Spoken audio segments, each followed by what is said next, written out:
Bismillahirrahmanirrahim. Assalamualaikum warahmatullahi wabarakatuh. Alhamdulillahirabbil alamin wassalatu wassalamu ala rasulihil amin wa ala alihi wa ashabihi wa tamasaka bi sunnati ila yaumil. Pemirsa dan pendengar rahmati Allah Subhanahu wa taala, alhamdulillah kita berjumpa lagi dalam serial Jawab Fitnah dengan Fakta. Pada seri atau episode yang ke-8 ini kita akan membahas tentang jawaban terhadap tuduhan radikal terhadap dakwah terhadap tuduhan radikal terhadap dakwah Ahlussunnah wal Jamaah atau dakwah Salafiyah. Ya, dakwah Islah Salafiyah. Tuduhan ini cukup sangat familiar ya di mana-mana. Bahkan di masyarakat ya dijadikan sebagai isu yang santer untuk menjelek-jelekan, untuk menjegal berbagai lembaga-lembaga pendidikan yang mereka cap sebagai Wahabi, kemudian dilabeli kaum radikal. Kemudian juga dikait-kaitkan orang berjenggot secara dengan radikal, ya. Kemudian juga banyak sekali, ya, dan bukan hanya para pendakwa-pendakwa yang anti dengan dakwah sunnah atau anti dengan dakwah salafiyah, dakwah salafi atau kaum salafi, tapi juga termasuk sebagai penegak hukum pun ikut-ikutan tentang permasalahan seperti ini. Dan kami punya pengalaman yang cukup banyak tentang hal bukti tadi ini dalam dakwah, ya, bagaimana sebagian daripada penegak hukum pun tidak memiliki semacam klarifikasi yang harus dilakukan, ya, sehingga dengan mudah mencap, menjustifikasi dan sebagian kelompok orang-orang yang menuduh ini adalah kaum radikal. Maka pada perjumpaan kita kali ini dalam episode yang ke-8 ini kita akan membahas tentang bagaimana upaya dan usaha maksimal dan tidak ada taranya sebetulnya jika dibanding dengan kelompok-kelompok yang suka menuduh dakwah salafiyah dengan dakwah wahabiyah, mengatakan kaum radikal. Saya waktu pernah saya ceritakan bagaimana ketika di sebuah lembaga bekas Bangpol di salah satu kabupaten, ketika kami klarifikasi tuduhan-tuduhan itu, ya, saya menantang untuk kepada sang penuduh untuk membuktikan mana dari guru-guru kalian, daripada tokoh-tokoh kalian yang menulis tentang bantah terhadap kaum radikal itu dengan betul-betul mengakar di dalil yang jelas, karangan kah, tulisan kah, tunjukkan, ya, yang betul-betul mengupas ke akar-akarnya. Kemudian saya membawakan tulisan saya yang sudah mungkin sudah banyak yang mengetahui tentang bagaimana pertama sejarah dan penanggulangan terorisme, ya, sebab-sebab dan penanggulangan terorisme, kemudian juga ISIS ditinjau dalam pandang Ahlussunnah wal Jamaah, kemudian juga pandang politik Ahlussunnah wal Jamaah terhadap penguasa, kemudian juga pelanggaran syariat yang dilakukan oleh kaum teroris, kemudian juga tatbik syariah, tentang tatbik syariah di Indonesia, judulnya saya kurang ingat sehari, ya, itu bisa dilihat di di Google Scholar, ya, di halaman saya sendiri. Itu judul-judul itu ada di sana, dan itu tentu saya ngambil faedah dari kita para ulama, dari ulama-ulama salafi yang menulis tentang bagaimana cetakan kaum radikal tersebut, ya, dan ini bukan 1, 2, 3 karangan mereka, ya. Oleh sebab itu kalau masih ada orang masih menuduh, ya, ini adalah kaum radikal, Wahabi radikal atau semacamnya, ini sebuah fitnah yang akan dipertanggungjawabkan nanti di hadapan Allah Subhanahu wa taala. Jadi tulisan yang saya pernah itu teroris, sebab dan penanggulangannya, pandang politik Ahlussunnah terhadap penguasa, kemudian juga perda syariat, ya, perda syariat dalam tinjauan konstitusi, fakta, sejarah dan akta Islam, ya. Kemudian juga yang satu segi-segi pelanggaran terorisme terhadap syariat Islam. Kemudian ISIS, ya, dalam tinjauan akidah Islamiyah, dan juga beberapa tulisan-tulisan lain yang mungkin antum bisa istifadai, haq dalam tinjauan hadis-hadis Nabi. Kemudian juga dalam bahasa Arab tentang pelanggaran usul allati khalafa fiha al-khawarij ala sunnah, yaitu pokok-pokok akidah yang diselisih oleh pokok-pokok akidah Ahlussunnah wal Jamaah yang diselisih oleh kaum khawarij, ya. Kemudian juga saya menulis tentang klarifikasi Syekh Muhammad Wahab tentang hakikat dakwahnya kepada masyarakat Qasim. Ini jawaban terhadap tuduhan-tuduhan yang ada di masa beliau, dan itu masih diulang-ulang oleh orang Hafari ya, dalam itu kehobian mereka ya, canduan dalam bahasa salah seorang kiai mereka, kecanduan ya memfitnah orang ya tanpa ada bukti dan fakta ya. Kemudian kalau kita lihat fakta yang dalam kenyataan sekarang, dalam kenyataan pokoknya orang-orang yang terlibat terorisme di Indonesia itu apa belajar kepada ulama-ulama Wahabi ya.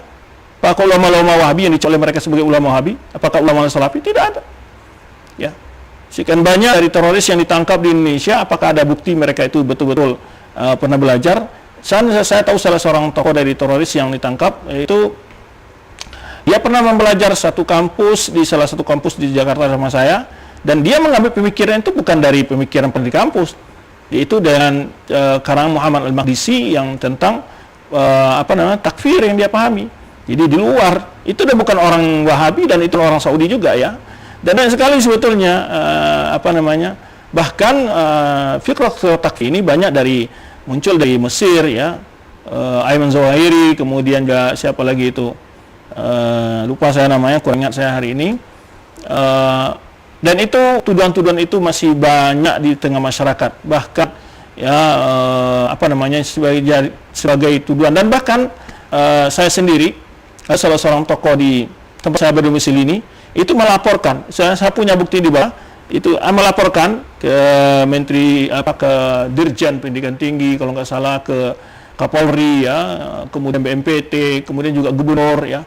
Dan ini sudah pernah dicek langsung oleh seorang yang diminta oleh Gubernur di tempat mengisi. Itu orangnya ngaku kepada saya dan bertanya kepada saya dan mengambil saya kepada saya hadir seminar di salah satu kampus di Islam di Surabaya, dan beliau di bagian personalia waktu itu, dan beliau adalah yang waktu Bom Bali yang mengklarifikasi ke Abu Bakar Ba'asyir dengan beberapa orang intel gitu, beliau sendiri, dan beliau yang berhasil menemui Abu Bakar Ba'asyir tentang kejadian itu, dan beliau bercerita, dan beliau menceritakan bahwa ketika surat Sipulan ini mengadukan itu ya, itu ada klarifikasi yang dilakukan oleh pihak, dan beliau mantan juga Kendepak daerah salah satu provinsi tempat domisili saya.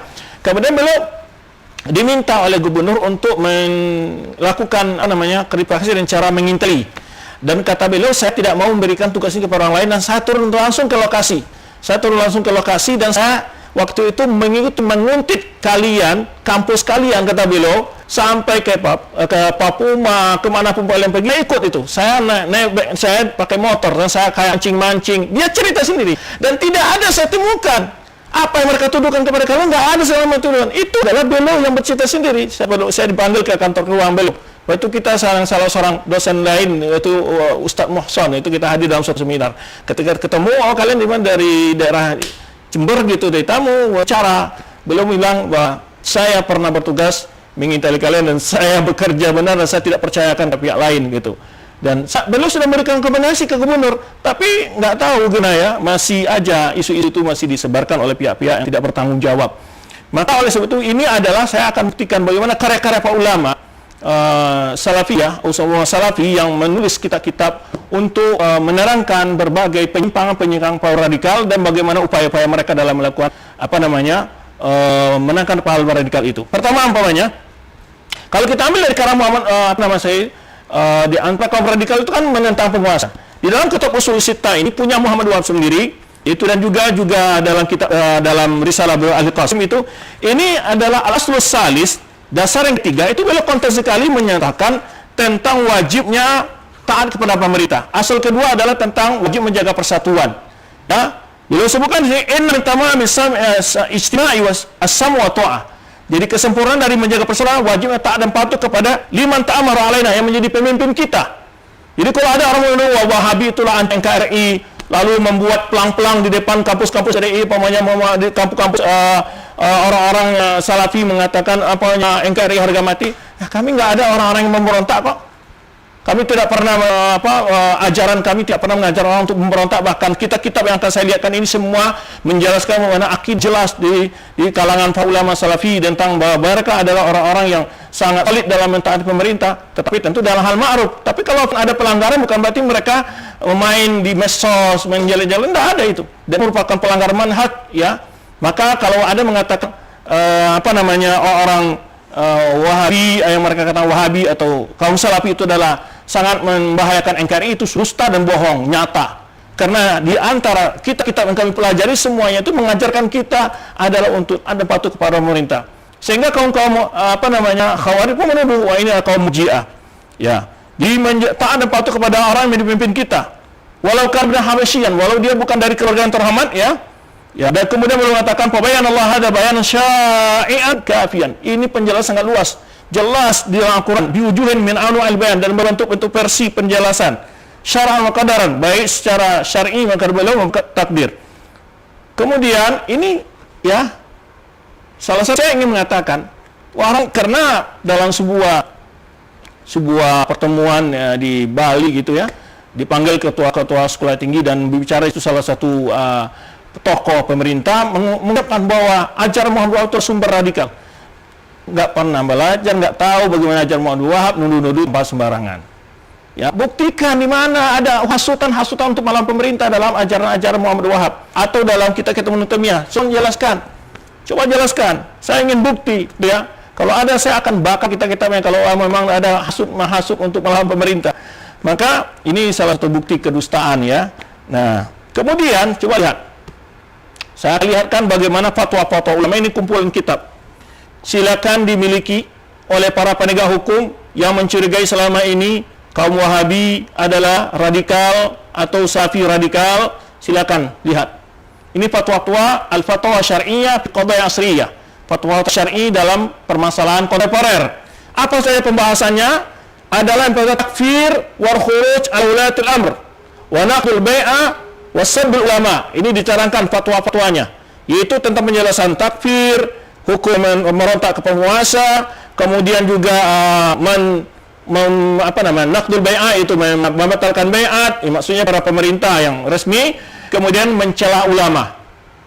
Itu hobinya orang radikal memang. Hobinya orang radikal, maka di sini jelaskan nih fatwa-fatwa. Ini lihat bagaimana fatwanya nanti. Bagaimana fatwa Anda baca, dan ini sudah diterjemahkan. Jadi kalau bila saya minta baik Pak Mui, para tokoh-tokoh agama di Nusantara, baik tokoh nasional apapun saja, ya tolong ditranslate, ya dibacakan ini. Kalau nggak bisa paham bahasa Arab, ya mintakan orang dibacakan benar nggak orang Wahabi itu ancam NKRI, ancam bagi NKRI, atau kaum Salafi itu adalah kaum radikal. Ya, ini yang topik dibahas fatwa-fatwa ini. Fatwa Syekh bin Abdullah Aziz bin Abdullah bin Alih. Kemudian fatwa Saleh bin Fauzan al-Fauzan, fatwa Abdul Muhsin bin Nasir al-Ubakan, kemudian fatwa Muhammad bin Hasan al-Syekh. Ya.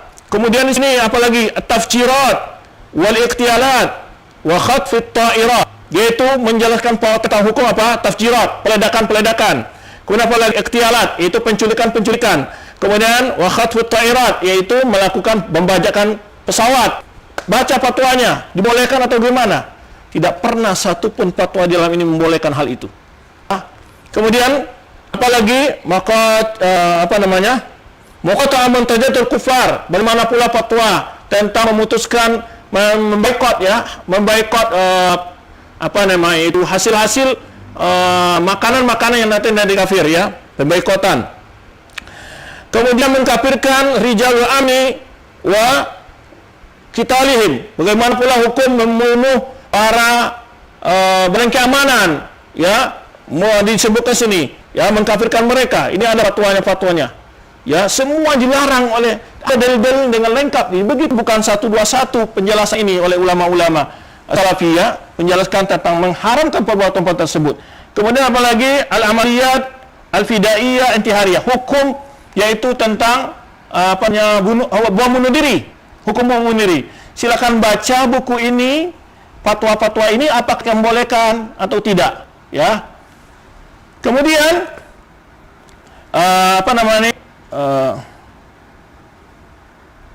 kemudian juga Sa'dul Faqih wa Muhammad Mis'ari wa Usama bin Laden. Ini fatwa-fatwa yang membongkar kesesatan mereka yang ketiga. Kemudian al-jihad wa dhawabit syar'iyyah. Kemudian penjelasan tentang jihad yang syar'i itu bagaimana? Dijelaskan di sini. Kemudian al-mudhaharat wal musayyarat al-i'tisamat, jadi bagaimana hukum demonstrasi. Kok bisa-bisanya nuduh kaum Wahabi atau orang Salafi itu radikal? Mereka berdemonstrasi aja dilarang. Halo. Ya, kami tak pernah dibolehkan oleh para ulama-ulama kami untuk berdemonstrasi, apalagi melakukan peledakan-peledakan. Ya, ini fatwa-fatwanya jelaskan. Ya. Kemudian apa lagi ini? Qunut nawazil fi fawaid wa du'a ala umum al-kufar bil halak. Ini jelas hukumnya bagaimana pula. Kemudian qatlul mu'ahadin, bagaimana hukum membunuh orang-orang non-muslim yang diberi keamanan oleh negara. Ya, wal mustamanin, al-mu'ahadin yang ada perjanjian bilateral dengan negara-negara. Wal mustamanin diberi keamanan, ya, wa zuwar biladil islamiyah, atau orang yang datang ziarah atau mengunjungi wisatawan ke negeri-negeri Islam. Semuanya ada fatwanya di sini. Dia itu menyatakan dilarang melakukan hal seperti itu.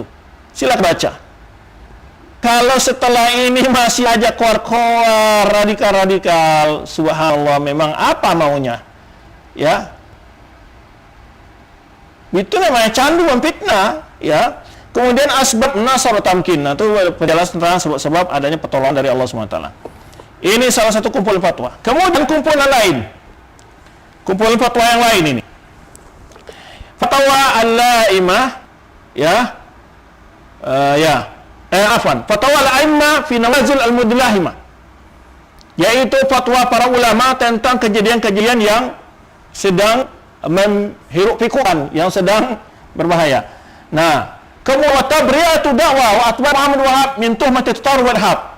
Yaitu penjelasan, yaitu berlepas dirinya dakwah, tabriyah, bersihnya dakwah dan pengikut Muhammad Wahab dari tuduhan tatarruf, radikal dan teroris. Ya, ini ya bukunya. Tolong baca. Silakan baca apa fatwa-fatwa di sini. Ya, silakan baca. Banyak sekali pembahasannya. Pembahasan cukup hampir mirip itu. Ya, ini disebut at-tafjirat takhrib fi biladil Islamiyah wa ghariha, yaitu fatwa tentang hukum peledakan atau penghancuran, ya, di negeri Islam dan lainnya. Nah, kemudian apa lagi? Ikhtitab al-irad wa banil insan, hukum yang membajak pesawat dan orang yang ada dalamnya. Kemudian juga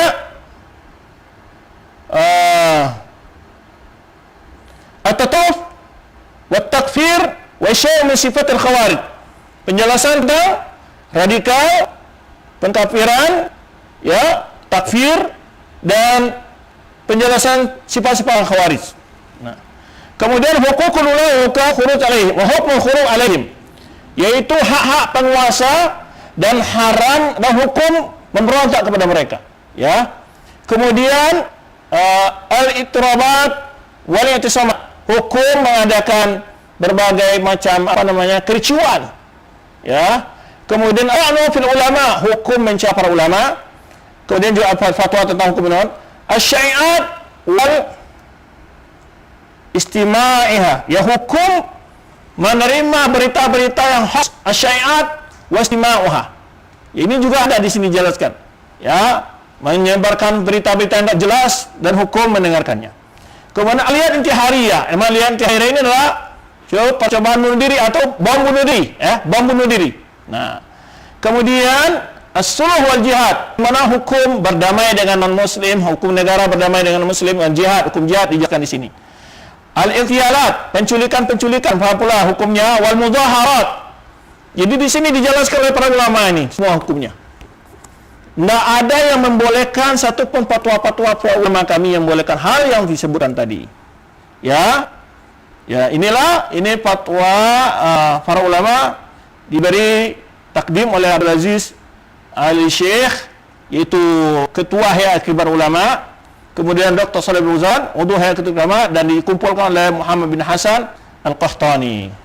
Ini kumpulannya fatwa-fatwa ulama kami, ya, yang memberikan tuntunan bagaimana membebaskan, ya, orang-orang dari pikiran radikal, yun wal irhab, ru'ya alamiyah, Ya kan sering menuduh Saudi sumber teroris segala macam. Mana? Justru Saudi sendiri korban dari terus betapa banyaknya ditangkap di sana. Ya, bahkan kita pernah melihat proses penangkapan mereka, perang-perangan gitu. Nah, ini adalah pernyataan berbagai tokoh yang pernah hidup di Saudi Arabia, yaitu berbagai tokoh-tokoh. Coba lihat di sini, ya. Al-Ihab al-Yawm, teroris hari ini. Dijelaskan apa maksudnya. Ya, kemudian penjelasan Ahdas 11 September. Kemudian Mawqif Islam min al-Irhab, pandangan Islam terhadap teroris. As-Saudi wal Irhab, ya. Al-Wahabiyah wa Tasdid Irhab Abdurrahman Zubaidi, ya. Apakah ada hubungan antara Wahabi dengan teroris? Al-Hukumah Saudiyah wa Tanzim Qaidah. Ini jawab menjelaskan hubungan, ini tulisannya pemerintah Saudi dan hubungannya dengan apakah ada Tanzim Qaidah. Ini ditulis oleh tokoh-tokoh dunia yang menafikan bahwa tidak ada sama sekali indikasi bahwa apa-apa yang mereka dukan bahwa itu adalah bahwa pikiran-pikiran yang radikal itu lahir dari Saudi Arabia. Nah, ini tokoh-tokoh internasional yang menulis. Ya. Ini kita menjelaskan tentang wajibnya taat kepada penguasa. Ta'atu ulil amr wa asaruha fi tahqil amnil watan. Wajibnya taat kepada pemimpin dan bagaimana hasilnya dalam menciptakan ketenangan atau ketenteraman negara. Kemudian ini lagi, ya, ta'atu ulil amr wa fi tahqil amr, mirip ini, ya. Di sini penulisnya Dr. Ahmad bin Yusuf bin Ahmad Ad-Darwish, ya. Ini adalah Ustadz Musyarik, ya, di kuliah Syariah Riyadh. Judulnya mirip, Ta'atul Amr wa Asara fi Tahkam. Ini dicetak oleh Kementerian Agama Kuwait. Taat kepada pemimpin dan bagaimana buahnya dalam menciptakan ketentraman negara. Ini apa lagi? Ini juga kita isma wa ati'u. Ta'atul amri wajib syar'i. Taat kepada pemimpin adalah wajib secara syar'i. Ya, wa asl azim usuluddin, merupakan salah satu usul terpenting dari usul agama ini. Ya, ini Falah bin Ismail bin Mandakar. Ya, Mandakar ini adalah seorang syekh salafi Kuwait. Kemudian kitab Mu'amalatul Hukam fi Daul Kitab wa Sunnah, karangan, ya, Dr. Abdul Salam bin Barjas. Ya, ini baca kitab ini, apakah ada di antara ajaran-ajaran dakwah salafi atau yang dituduh Wahabi itu mengajak untuk melawan pada penguasa, mengganggu keamanan negara? Baca ini, Mu'amalatul Hukam fi Daul Kitab wa Sunnah. Ya. Baik. Kemudian ini, an-naqdu ala mujawizil muzaharat wal i'tisamat, yaitu bantahan terhadap orang yang membolehkan demonstrasi dan penjarahan. Ya, tulisan Dr. Abdul Aziz bin Muhammad Eid, Ustaz Sunnah Ulumiyah Al-Musyarif bi Jami'atul Imam Muhammad Nusub Islamiyah Riyadh. Ya. Jadi di mana masih sudah diberikan bukti-bukti bagaimana dan bisa dilewat ceramah-ceramah banyak sekali, ya, di YouTube, masih aja nuduh Wahabi radikal ataupun Salafi. Kemudian ini adalah munaqashat hariah lila samati asyar mutalab bi hukam. Ini adalah tentang berbagai diskusi, ya, 18 masalah yang berhubungan dengan pemimpin kaum muslimin. Nah, ini bantahan terhadap syubhat-syubhatnya orang Khawarij, orang kaum radikal. Ya, contohnya syubhat mereka, laisu min Quraisy, mereka memberontak karena pemimpin tidak dari Quraisy. Akhadul hukum bil quwwah, atau mereka beralasan memberontak merebut kekuasaan dengan senjata. Kemudian lam ubayyi bi nafsi, atau dia syubhatnya adalah aku tidak pernah berbayat. Ya, atau al-musyrikuna wa jazatul Arab. Jadi mereka menganggap tidak mengusir orang musyrik, atau bagaimana syubhat-syubhat mereka. Isti'anu bil kuffar, kemudian juga syubhat mereka membolehkan membantu pada orang kafir. Nah, ini dibantah oleh para ulama di sini. Kemudian adha'u amwal daulah, atau mereka mengatakan, ya, menyia-nyiakan harta negara. Ini alasan-alasan yang digunakan, argumentasi-argumentasi yang digunakan oleh para kaum radikal di dalam merekrut dalam mencari pengikut. Ini dikupas syubhatnya semua di sini. Wajarul billatihi ahsan. Ini dikupas semua syubhatnya sini dalam kitab ini, ya. Kemudian juga syubhat namanya takfir jami' hukam, suka mengkafir semua pemimpin. Khuruj ala fasik, mereka-nya memberontak kepada pemimpin yang fasik. Khuruj ala al-mubtadi, bolehnya memberontak pada pemimpin yang melakukan bid'ah. Khuruj ala zalim, membolehkan khuruj kepada pemimpin yang zalim. Ini adalah argumentasi syubhat-syubhat yang ada di pemikiran orang-orang yang membolehkan memberontak. Ini dibantah syubhat-syubhat ini semua. Syubhatnya lagi adalah yahkumun bighairi manzalah, mereka menjalankan hukum tidak berdasarkan Allah. Ya, yuwalun al-kufar, mereka berwaris kepada orang kafir. Ini syubhat-syubhat mereka untuk menjatuhkan penguasa resmi. Kemudian al-kufar al-muslim, mereka telah bersongkol dengan orang kafir untuk membinasakan kaum muslimin. Ini syubhat mereka. Kemudian apa lagi? Amatul jihad, pemimpin telah mematikan jihad. Kemudian apa lagi? Yusjiduna du'at, mereka telah menahan para du'at. Ini syubhat-syubhat yang mereka bahkan untuk merekrut pengikut mereka, untuk meningkatkan rasa emosional mereka melawan penguasa. Ini dijawab syubhat-syubhat itu semua dalam kitab ini. Maka saya tantang yang kaum-kaum sama itu radikal, punya tulisan nggak ulama-ulama antum yang selama ini suka menuduh orang lain sebagai radikal? Ini boleh lihat fatwa-fatwa kitab-kitab yang tulis, ada nggak? Ya, bahwa kami membela ini bukan karena mengejar jabatan, nggak ada di antara kami yang mengejar jabatan, nggak ada. Kami ini adalah bagian dari akidah, asas akidah, salah satu usul min usul akidah dari akidah Ahlussunnah wal Jamaah yang kami pertahankan untuk tetap setia kepada pemimpin. Ya, tapi bukan berarti setia membuta, yang tetap tidak ditaati, betul. Tapi bukan berarti menjadikan itu alasan untuk meninggalkan ketaatan dalam perintah-perintah yang lain. Baik. Ini sudah kita sebutkan tadi ke Abdus Salam bin Bas, ya, Muhammadul Kamil Kitab Sunnah. Kemudian juga Al-Wardul Maktuf, setangkai bunga fi wujubi ta'ati wal amr muslimin bil ma'ruf. Ya, setangkai nasihat lah, setangkai bunga, ya, tentang wajibnya taat kepada pemimpin kaum muslim dengan ma'ruf. Kanan Abi Abdurrahman Fauzi Al-Asari. Ya. Kemudian bagaimana pula ini juga hukuk gair muslimin fi biladil Islam, dijelaskan bagaimana hak-haknya orang yang non muslim di negeri Islam.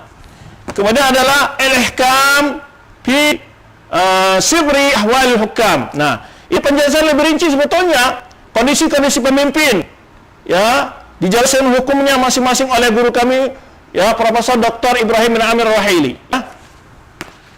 Kemudian ada karya Syekh Abdul Razak jadi Musalabar yang sudah sering juga namanya didengar di Indonesia, Amnul Bilad Ahamiyatu wa Wasailu Tahqiqi wa Hibz Ahamiyatu wa Wasailu Tahqiqi wa Hibzuhu, ya, adalah ketentraman negara, menjaga keamanan negara.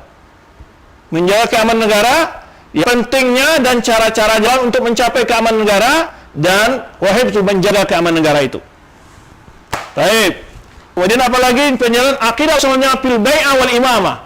Akidah semuanya tentang hukum bai'at dan kepemimpinan. Ya. Karangan Fawaz bin Yahya Al-Buslan. Nah. Kemudian ini sama dengan judul tadi, ya, ini cetakan lain.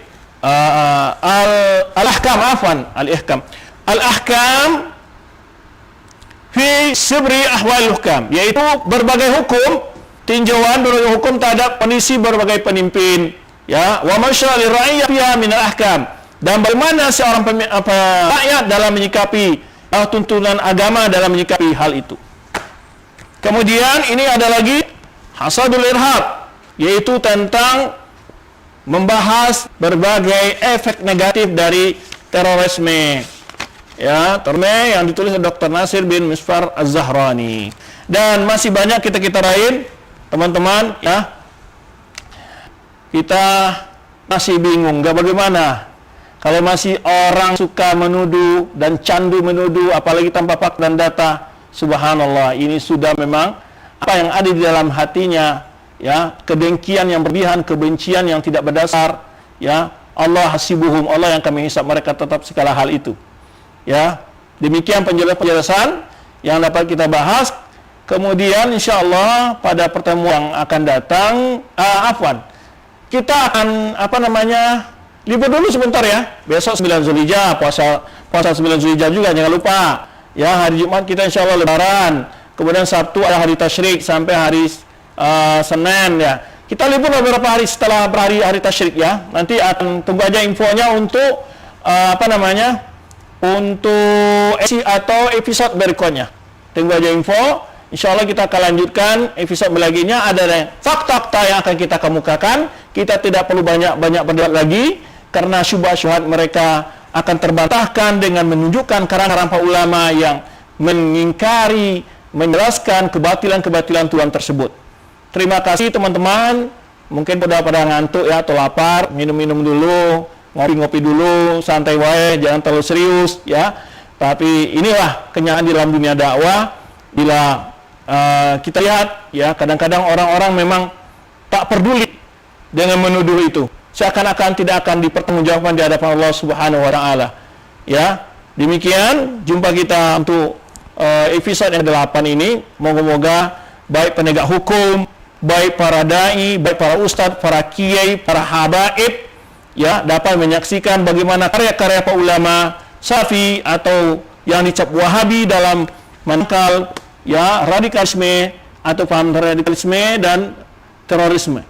Karya-karya yang tidak ini baru sedikit ya, segelintir dari karya-karya mereka, belum apa-apanya ya, karena saya nggak punya duit juga beli buku gitu ya, hanya sebagian ya yang dapat dibeli ya, kemudian sebagian ada yang dikasih gratis juga ya. Itulah teman-teman yang dapat kita bahas, bahwa kita tidak perlu banyak membantah. Kita buktikan di mana Anda melihat ada orang-orang yang dibidik melalui buku-buku parlama ini, mereka itu berpaham radikal atau menghasut orang untuk menentang penguasa dan seterusnya lain sebagainya ya, atau suka mencela para ulama. Itu bukan didikan para ulama kami ya. Banyak sekali kita ulama kami yang mendidik kami agar kami selalu berdakwah mementingkan ilmu berdasarkan ilmu yang menjalankan usul-usul Ahlussunnah wal Jamaah.